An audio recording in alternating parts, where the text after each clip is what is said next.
What's going on, people? It's the Ps4 and guys, today has been an absolutely insane day when it comes to gaming, when it comes to social media.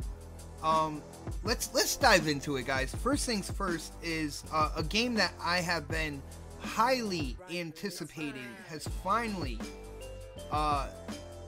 gotten a release date. It's been confirmed by both Sony and Insomniac that Spider-Man on the PS4 will be coming out September 7th of this year. And guys, I hate to say I told you so, but I told you so. I mean, there was people out there guesstimating that it was going to come out in June, even May or anything like that. And I was like, guys, when it comes to Spider-Man, Spider-Man is going to sell worldwide, all right? As a marketing tool, as a character, as one of the biggest characters in Marvel's library, Spider-Man is going to sell. But in the in the United States, perfect timing for the holidays. So PlayStation 4 Spider-Man will be released on September 7th. Now the waiting game really begins, because I hope and pray. Insomniac is really good when it comes to announcing their games, their titles, announcing release dates, and then having them come out on time. So I'm not too worried about that. But now, man, I'm just going to be counting the seconds until September 7th, guys. I am a huge Spider-Man fan, and I cannot wait to get my hands on this game. And you know what? Speaking of Spider-Man, not only did they confirm the release date, but they also confirmed two other versions of the game, a digital deluxe edition and that premium collector's edition. So let's get into what the digital deluxe edition will come with. Now, first off, I want to say that the digital deluxe is going to be $20 more, so it's going to be $80, right? Now with this, you're going to get the basic game, and you're going to get new story chapters coming from the post-launch DLC.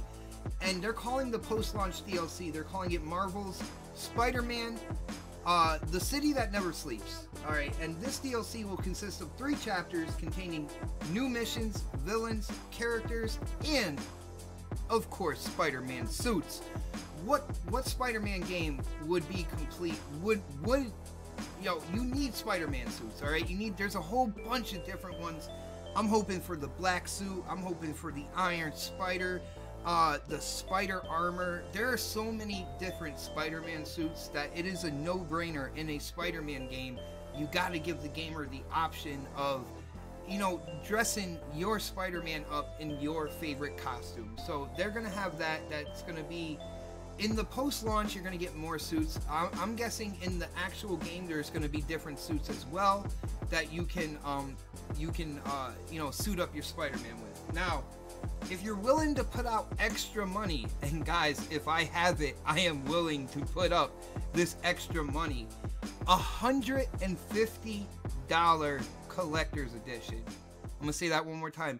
$150 collector's edition. And now you got to remember, not only is this a video game collector's edition, but is a Marvel/Spider-Man collector's edition. So at the end of the day, the things that you're going to get in this collector's edition are going to be collectible.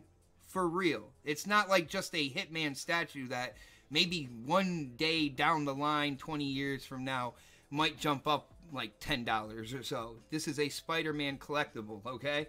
So, in this collector's edition, of course, you are going to get the DLC that I talked about in the digital deluxe. It also comes with a steel bookcase, of course. Most high-end collector's edition, when it comes to games, has a steel bookcase. A mini art book, which is really interesting. And here's the kicker. It's the Spider-Man statue. And Insomniac and Sony have only partially revealed this statue. It has Spider-Man kind of hanging off the side of something. They're not showing what that quote-unquote something is. So I'm interested to see exactly what's going on with this statue. At the end of the day, I am pumped for a Spider-Man game. It's been a while. I know we've had Amazing Spider-Man 1 and 2. But let's be honest, guys. We were waiting for a different developer to kind of take the reins, you know, and try to give a more unique Spider-Man game. And I feel that Insomniac will do this. I played Sunset Overdrive on the Xbox One, and they did an incredible job with that brand new IP. Of course, Ratchet and Clank. I mean, I can go on and on when it comes to the games that come out of this development team. So I am excited that they grabbed the bull by the horns and they jumped up and they're like, you know what? We'll do Spider-Man. And this is going to be awesome, guys. Now, on to other news. It seems that there has been a more concrete rumor about the PlayStation 5. And trust me, guys, this has set Twitter on fire today.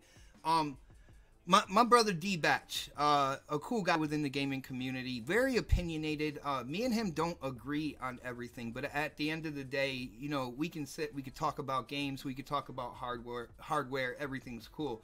But D-Batch made a video today talking about a website called Semi-Accurate. And Semi-Accurate is a site that you can subscribe to.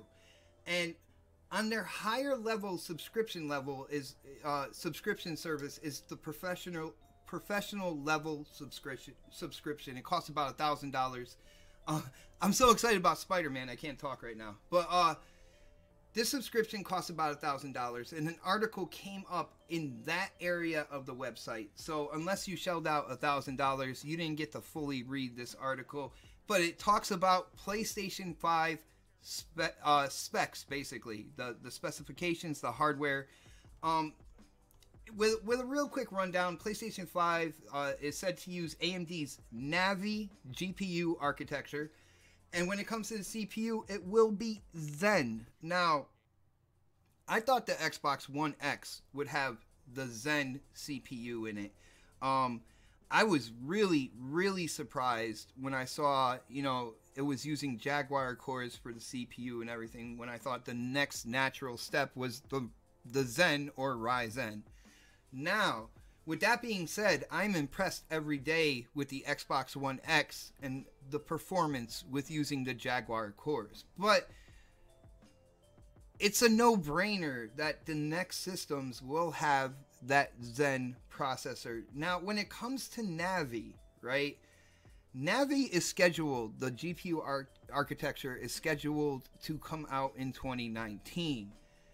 And that's where this article gets a little fuzzy. Now, the man who posted this article in Semi-Accurate said a 2018 release date is not out of the question, and he says it's because of the amount of dev kits that have gone out to third-party developers.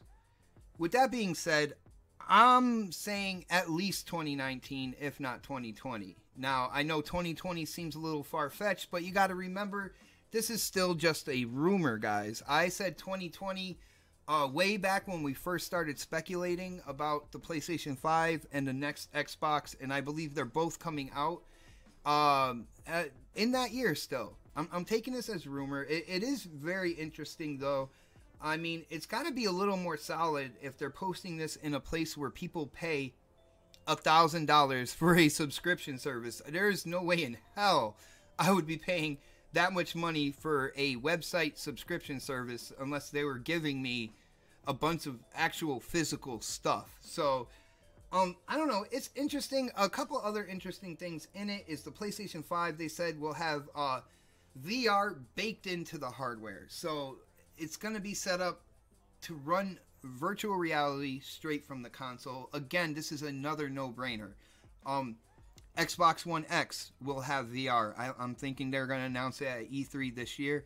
They already said it's powerful enough to run virtual reality, but not only virtual reality, but augmented reality as well. So I think they're going to announce that for the Xbox One X at this year's E3. It's just going to be another option to play games moving forward into the future. And, you know, Sony and Microsoft, they're going to have it in their hardware. So that makes sense. To me, like I said, the Ryzen CPU makes sense. Now, when it comes to the GPU architecture, the Navi, I feel like if they are gonna indeed release this year, it's not gonna have the Navi. It's gonna be some version of the Vega, possibly with some bits and pieces of Navi technology. That's what I would think. Even into 2019, if it's 2019, I'm not thinking it's a full-blown Navi architecture from AMD, but I'm thinking it's more or less Vega with bits and pieces of Navi like tech inside it. That's what I'm thinking. At the end of the day, I'm still gonna, I rolled the dice really early, and I'm still gonna go with it. I'm still gonna say that 2020 for both the new next generation consoles. So the new Xbox, the new PlayStation 5, I feel will be out in 2020. But guys, hit up the comment section. Let me know if you are excited about Spider-Man, if you have a PS4, if this is one of the games you have been waiting to hear about. I'm excited to get a release date. Like I said, I am a huge Spider-Man fan. I grew up reading comic books. My dad used to collect comic books. It was kind of funny because my dad was only 1 inch away from being 7 foot tall.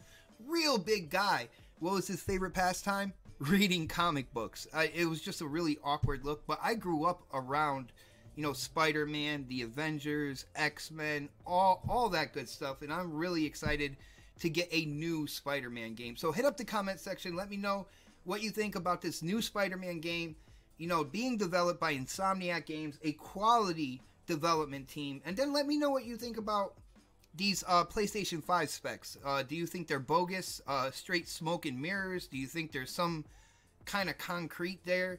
It's about that time. We're going to start hearing rumors and rumors of rumors with the next PlayStation, the next Xbox, all that good stuff. So I want to know if you think that somebody let the cat out of the bag kind of early with the PlayStation 5, and these specifications, they seem like they're right on. Let me know what you think. But at the end of the day, if you like the gameplay, or you like the video, you like the topics, I actually didn't use my gameplay this time. I wanted to show something a little bit different, so we went with a trailer of Spider-Man and some Days Gone for you guys. I hope you like that.